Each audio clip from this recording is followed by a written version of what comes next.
প্রিয় এইচএসসি শিক্ষার্থীরা, এই ভিডিও লেকচারটি হতে যাচ্ছে তড়িৎ রাসায়নিক কোষ নিয়ে। আজকের এই ভিডিও লেকচারটিতে আমরা প্রথমেই শুরু করব তড়িৎ রাসায়নিক কোষ দিয়ে। তারপর পর্যায়ক্রমে আমরা তড়িৎ রাসায়নিক কোষের যে সাংকেতিক চিহ্ন রয়েছে এবং লবণ সেতুর যে ব্যবহার তড়িৎ রাসায়নিক কোষে সেগুলো দেখব। তো চলো তড়িৎ রাসায়নিক কোষের ক্লাসটি শুরু করা যাক। তো চলো প্রথমে তড়িৎ রাসায়নিক কোষের সংজ্ঞা দেখে নিই।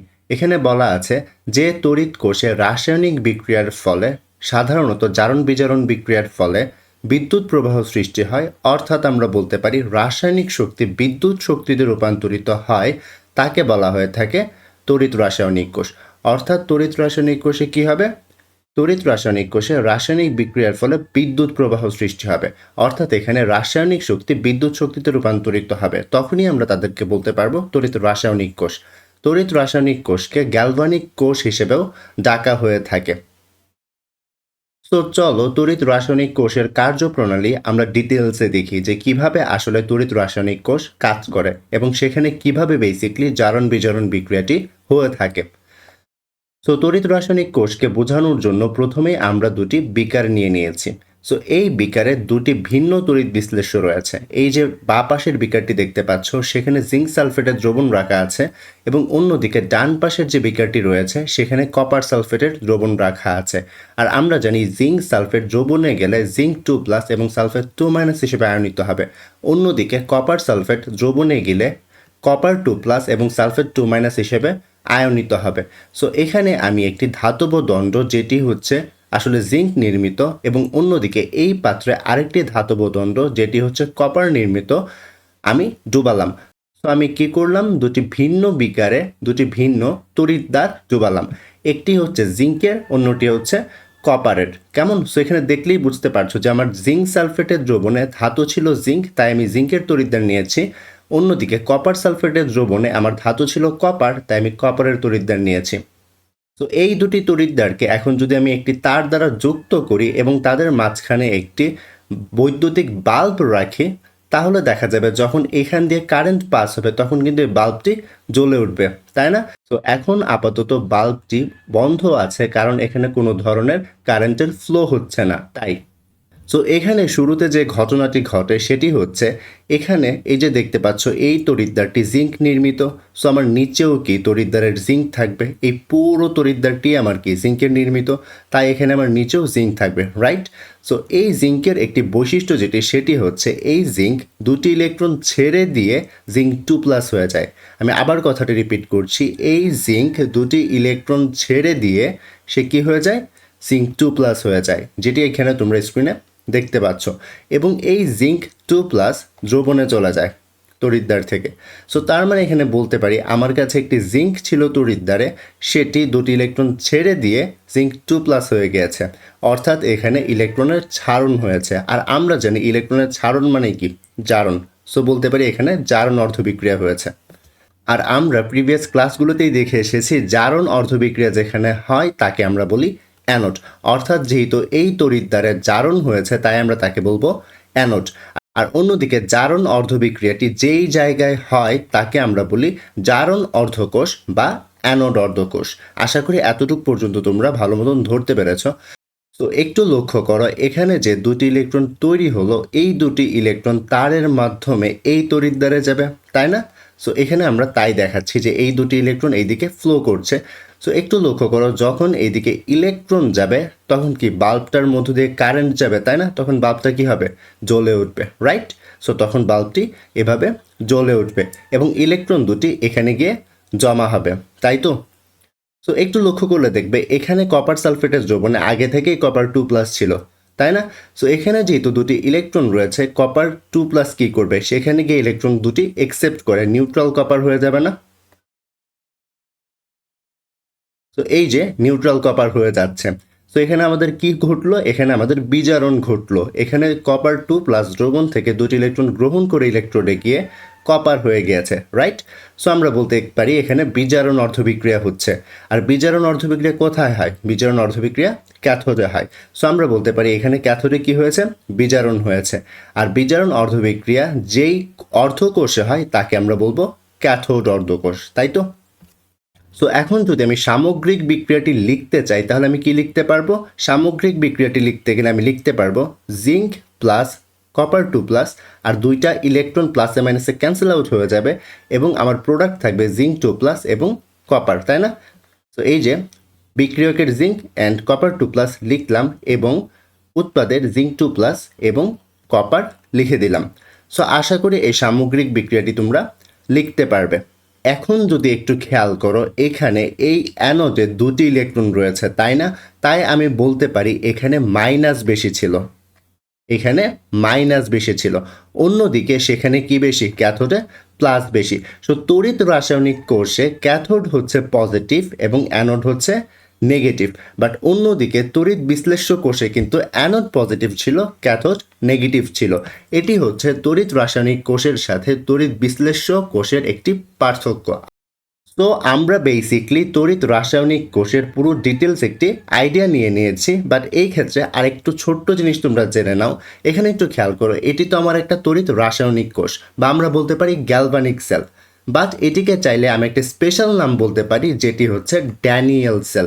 এটিকে কখন আমরা ড্যানিয়েল সেল বলতে পারবো? এটিকে আমরা এজন্যই ড্যানিয়েল সেল বলতে পারছি কারণ এখানে অ্যানোড হিসেবে জিঙ্ক রয়েছে এবং ক্যাথোড হিসেবে কপার রয়েছে। যখন অ্যানোড হিসেবে শুধু জিঙ্ক থাকবে এবং ক্যাথোড হিসেবে কপার থাকবে, শুধুমাত্র তখনই আমরা তাদেরকে কি বলতে পারবো? ড্যানিয়েল সেল বলতে পারবো। যদি ক্যাথোড হিসেবে অন্য কিছু থাকে, ফর এক্সাম্পল এখানে জিঙ্ক কপারের জায়গায় তুমি হচ্ছে গোল্ড দিয়েছো বা অন্য কিছু দিয়েছো, তখন তাকে তুমি ড্যানিয়েল সেল বলতে পারবে না, তখন তুমি গ্যালভানিক কোষ বা বলতে পারবে তড়িৎ রাসায়নিক কোষ। ড্যানিয়েল সেল তুমি তখনই বলতে পারবে যখন অ্যানোড হিসেবে জিঙ্ক থাকবে এবং ক্যাথোড হিসেবে কপার থাকবে। আশা করি বুঝতে পেরেছ। প্রিভিয়াস স্লাইডে আমরা তড়িৎ রাসায়নিক কোষ নিয়ে জেনেছি, তাই তো? বাট তড়িৎ রাসায়নিক কোষ নিয়ে আমরা যখন পড়ছিলাম তখন কিন্তু আমাদের একটা জিনিস একটু মনে রাখা উচিত ছিল। একটু খেয়াল করো, এখানে অ্যানোডে কি হচ্ছে? অ্যানোডে আমার জারণ হচ্ছে, তাই তো? সো জারণ হওয়ার কারণে ইলেকট্রোড থেকে আমার কি আসছে? পজিটিভ প্লাস দ্রবণে আসছে, তাই না? সো এই ঘটনাগুলো কিন্তু কন্টিনিউয়াসলি হতেই থাকবে। সো দেখা যাবে এখানে ইলেকট্রোড থেকে জিঙ্ক 2+ দ্রবণে আসতেই থাকবে। সো এতে করে অ্যানোড অর্ধকোষে আমার প্লাস বেড়ে যাবে, রাইট? এবং অন্যদিকে এখানে 2+ ছিল, বাট এই 2+ এখানে গিয়ে নিউট্রাল হয়ে গেছে, অর্থাৎ আমি বলতে পারি এখানে কপার 2+ ছিল, কপার 2+ এখানে গিয়ে কপার হয়ে গেছে। তার মানে আমি বলতে পারি এই যে ক্যাথোড অর্ধকোষটি আছে, ক্যাথোড অর্ধকোষে প্লাস কমে যাচ্ছে। আর আমরা জানি প্লাস কমে যাওয়া মানে কি? প্লাস কমে যাওয়া মানে হচ্ছে মাইনাস বেড়ে যাওয়া। সো সামগ্রিকভাবে আমরা বলতে পারি যে এখানে অ্যানোড অর্ধকোষে প্লাস বাড়ছে এবং ক্যাথোড অর্ধকোষে মাইনাস বাড়ছে। তড়িৎ রাসায়নিক কোষের মধ্যে জারণ বিজারণ বিক্রিয়ার ফলে ক্যাথোড অর্ধকোষে মাইনাস বৃদ্ধি পাচ্ছে এবং অ্যানোড অর্ধকোষে প্লাস চার্জ বৃদ্ধি পাচ্ছে, রাইট? সো এগুলোই চাইলে আমরা একটু লিখতে পারি যে এখানে অ্যানোড অর্ধকোষে আমার ধনাত্মক আয়ন বৃদ্ধি পাচ্ছে এবং ক্যাথোড অর্ধকোষে ধনাত্মক আয়ন হ্রাস পাচ্ছে। ধনাত্মক আয়ন হ্রাস পাওয়া মানে কি? ঋণাত্মক আয়ন বৃদ্ধি পাওয়া, রাইট? সো এই ক্ষেত্রে একটু খেয়াল করো, এখানে যেহেতু আয়নের একটা ভারসাম্যহীনতা সৃষ্টি হয়েছে, দেখা যাবে বেশিক্ষণ ধরে যদি আয়নের এই ভারসাম্যহীনতা বজায় থাকে তাহলে দেখা যাবে তড়িৎ প্রবাহটা তোমরা আর পাবে না। কি বোঝাচ্ছি? এটি বলতে চাচ্ছি যে এখানে যদি এমন হয় যে অ্যানোড অর্ধকোষ অনেক প্লাস বেড়ে গিয়েছে এবং ক্যাথোড অর্ধকোষ অনেক মাইনাস বেড়ে গিয়েছে, তখন দেখা যাবে একটা সময় তড়িৎ প্রবাহ বন্ধ হয়ে যাবে, অর্থাৎ তড়িৎ রাসায়নিক কোষ থেকে আমি আর কোনো প্রকার কারেন্ট পাবো না। সো এটি তো আমরা চাই না। সো এটি কিভাবে প্রিভেন্ট করা যায় সেটি হচ্ছে আসলে লবণ সেতুর কাজ। সো লবণ সেতুই হচ্ছে এই ভারসাম্যহীনতাটা রক্ষা করতে পারে বা এই সমস্যাটার সমাধান করতে পারে। সো চলো কিভাবে লবণ সেতু এই সমস্যাটা সমাধান করে এবং লবণ সেতু আসলে কি সেটি নিয়ে আমরা একটু জানি। সো প্রিভিয়াস স্লাইডে দেখলাম আমরা জারণ বিজারণ বিক্রিয়ার কারণে তড়িৎ রাসায়নিক কোষে অ্যানোড অর্ধকোষে অনেক বেশি ধনাত্মক আয়নের সৃষ্টি হয় এবং ক্যাথোড অর্ধকোষে ঋণাত্মক আয়নের সৃষ্টি হয়। তাতে করে দেখা যায় আয়নের ভারসাম্যহীনতার কারণে আমার তড়িৎ প্রবাহ বন্ধ হয়ে যায়। সো তার জন্য আমরা ব্যবহার করি লবণ সেতু। সো এবার আসলে লবণ সেতু আসলে কি? লবণ সেতু হচ্ছে 0.1 মোলার KCl অথবা পটাশিয়াম নাইট্রেট এর উল্টানো ইউ আকৃতির কাঁচনল। এটি বলতে আসলে কি বোঝানো হচ্ছে? সো এই বিকারের মাঝখানে তুমি যদি উল্টানো ইউ শেপের একটি কাঠামো ডুবিয়ে দাও, যেই কাঠামোর মধ্যে 0.1 মোলার পটাশিয়াম ক্লোরাইড রয়েছে, তখনই তুমি বলতে পারবে এটি একটি লবণ সেতু। তো এখানে একটু লক্ষ্য করো, এই যে পটাশিয়াম ক্লোরাইড রয়েছে, এই পটাশিয়াম ক্লোরাইড কিন্তু দ্রবণ হিসেবে ইউজ হচ্ছে। সো দ্রবণে যখন আমরা ইউজ করব তখন কিন্তু পটাশিয়াম ক্লোরাইড সলিড হিসেবে থাকবে না, তখন যেটি হবে পটাশিয়াম ক্লোরাইড ভেঙে ক্লোরাইড মাইনাস এবং পটাশিয়াম প্লাস আয়ন তৈরি করবে। এবং এই যে ইউ আকৃতির লবণ সেতুটি রয়েছে তাদের এই যে দুই মুখে তুলা ভর্তি থাকে এবং দুমুখের একটি থাকে হচ্ছে অ্যানোড অর্ধকোষে এবং অন্যটি থাকে হচ্ছে ক্যাথোড অর্ধকোষে। এবার আসি লবণ সেতু কিভাবে কাজ করে তা নিয়ে। ক্লোরাইড মাইনাস কি নেগেটিভ এবং পটাশিয়াম প্লাস হচ্ছে পজিটিভ। সো ক্লোরাইড মাইনাস থেকে একটি ইলেকট্রন বের হবে এবং পটাশিয়াম প্লাস থেকে একটি প্রোটন বের হবে। দেন এই যে নেগেটিভ ইলেকট্রনটি আছে সেই ইলেকট্রনটি এই তুলার মাধ্যমে দ্রবণে প্রবেশ করে সেই যে পজিটিভ যেগুলো ক্রিয়েট হচ্ছিল সেগুলোকে নিউট্রাল করে দিবে এবং অন্যদিকে এই যে পজিটিভটি রয়েছে সেটি হচ্ছে এই দ্রবণের নেগেটিভকে নিউট্রাল করে দিবে। এতে করে দ্রবণে আর চার্জের ভারসাম্যহীনতা থাকে না এবং তড়িৎ রাসায়নিক কোষটিতে নিরবিচ্ছিন্নভাবে আমরা বিদ্যুৎ পেতে থাকি। সো এটাই ছিল আসলে লবণ সেতুর কাজ। সো একটু লক্ষ্য করে এখানে তোমাদের মনে কোয়েশ্চেন আসতে পারে, ইলেকট্রন কেন এদিক দিয়ে ফ্লো করছে, কেন এই ক্লোরাইড মাইনাসটা ফ্লো করছে না। সো একটু খেয়াল করে এখানে আমরা দুমুখে তুলা ভর্তি করেছিলাম, এই তোলার জন্য শুধুমাত্র ইলেকট্রন এবং প্রোটনটাই ফ্লো করতে পারছে, এখানে আয়নগুলো ফ্লো করতে পারছে না কারণ তাদের সাইজগুলো বড় হয়ে থাকে। তো এবার আসি লবণ সেতুর প্রধান যে তিনটি কাজ আমরা প্রিভিয়াস স্লাইডে দেখে এসেছি সেগুলো একটু লিখে নিই। সো প্রথম কাজে কি ছিল লবণ সেতুর? প্রথম কাজই ছিল হচ্ছে উভয় অর্ধকোষের চার্জের ভারসাম্য বজায় রাখা এবং দুটি অর্ধকোষের পরোক্ষ সংযোগ স্থাপন করা এবং কোষের বর্তনী পূর্ণ করা। এই তিনটি কাজই হচ্ছে লবণ সেতুর প্রধান কাজ। এখানে দেখতে পাচ্ছ তড়িৎ রাসায়নিক কোষের সাংকেতিক চিহ্ন কিভাবে লিখতে হয় তা আমরা এই স্লাইডটিতে পড়ব। সো সাংকেতিক চিহ্ন বলতে কি বুঝি তা যখন আমরা লিখব তখনই বোঝা যাবে। সো আপাতত একটু এখান থেকে আমরা প্রথমে জারণ বিজারণ বিক্রিয়াগুলো লিখে নিই। তো এখানে আমরা জানি যে সক্রিয়তার সিরিজে জিঙ্কের অবস্থান কপার থেকে উপরে, তাই জিঙ্ক হচ্ছে অ্যানোড এবং কপার হচ্ছে ক্যাথোড। সো জিঙ্ক যেহেতু এখানে অ্যানোড ছিল, জিঙ্কে আমাদের কি হতো? জারণ অর্ধবিক্রিয়া হতো। জারণ অর্ধবিক্রিয়াতে কি হতো? জিঙ্ক দুটি ইলেকট্রন ছেড়ে দিয়ে জিঙ্ক 2+ হয়ে যেত। অন্যদিকে ক্যাথোডে বিজারণ অর্ধবিক্রিয়া হতো, যেখানে আমরা দেখতে পাচ্ছিলাম যে কপার 2+ দুটি ইলেকট্রন গ্রহণ করে কপার হয়ে গিয়েছিল, তাই তো? এবং পূর্ণ বিক্রিয়াটি আমার কাইন্ড অফ এমন ছিল, আমরা কিন্তু প্রিভিয়াস স্লাইডে এটা পড়ে এসেছি। সো এখন আমরা এই বিক্রিয়াটির জন্য বা এই তড়িৎ রাসায়নিক কোষটির জন্য আমরা শুধুমাত্র একটি লাইনের মাধ্যমে প্রকাশ করার জন্য একটা সাংকেতিক চিহ্ন ইউজ করব, যাকে আসলে বলা হয় তড়িৎ রাসায়নিক কোষের সাংকেতিক চিহ্ন। সো চলো এটি একটু লিখে ফেলি। সো প্রথম এই তড়িৎ রাসায়নিক কোষের সাংকেতিক চিহ্ন লিখতে গেলে জারণ অর্ধবিক্রিয়া লিখতে হয়, তারপর লিখতে হয় বিজারণ অর্ধবিক্রিয়া। সো এখানে জারণ অর্ধবিক্রিয়া দেখো এখানে কি হয়েছে, প্রথমে জিঙ্ক ছিল দেন জিঙ্ক 2+ হয়ে গেছে, তাই না? লিখলাম যে এখানে প্রথমে জিঙ্ক ছিল দেন জিঙ্ক 2+ হয়ে গিয়েছে। সো এটি আমার কি ছিল? এটি ছিল আমার জারণ অর্ধকোষ, রাইট? এবং অন্যদিকে বিজারণ অর্ধকোষে যদি একটু খেয়াল করো, বিজারণ অর্ধবিক্রিয়াতে কি হয়েছে, প্রথমে কপার 2+ ছিল দেন কপার হয়ে গিয়েছে, তাই তো? সো কপার 2+ ছিল, কপার হয়ে গিয়েছে। সো এটি হচ্ছে আমার বিজারণ অর্ধকোষ। এবং এখানে তোমরা দেখতে পাচ্ছ এদিকে একটা স্ল্যাশের মতো চিহ্ন আছে, এটির আসলে কাজ কি? এখানে একটি অ্যানোড রয়েছে এবং এখানে একটি ক্যাথোড রয়েছে, তাই তো? সো এই যে এখানে অ্যানোড পানিতে ডুবানো আছে, এই যে অ্যানোড এবং পানির যে সংস্পর্শ তল রয়েছে এটি হচ্ছে আসলে সেই স্থানটি। তড়িৎদ্বার ও তড়িৎ বিশ্লেষের সংস্পর্শ তলটাই হচ্ছে এই স্ল্যাশ। এই স্ল্যাশ দিয়ে কি বোঝানো হয়? এই স্ল্যাশ দিয়ে বোঝানো হয় এই যে তড়িৎদ্বার রয়েছে এবং তড়িৎ বিশ্লেষ্য রয়েছে বা পানি রয়েছে তার সংস্পর্শ তল। আশা করি বুঝতে পেরেছ। এখানে দেখতে পাচ্ছ অ্যানোড অর্ধকোষ এবং ক্যাথোড অর্ধকোষের মাঝখানে সংযোগ রক্ষার জন্য একটা লবণ সেতু রাখা আছে, তাই না? সো এই লবণ সেতুকে হচ্ছে এই যে দুইটা ভার্টিক্যাল লাইন দিয়ে আমরা প্রকাশ করি। এই দুইটা ভার্টিক্যাল কি প্রকাশ করে? লবণ সেতু।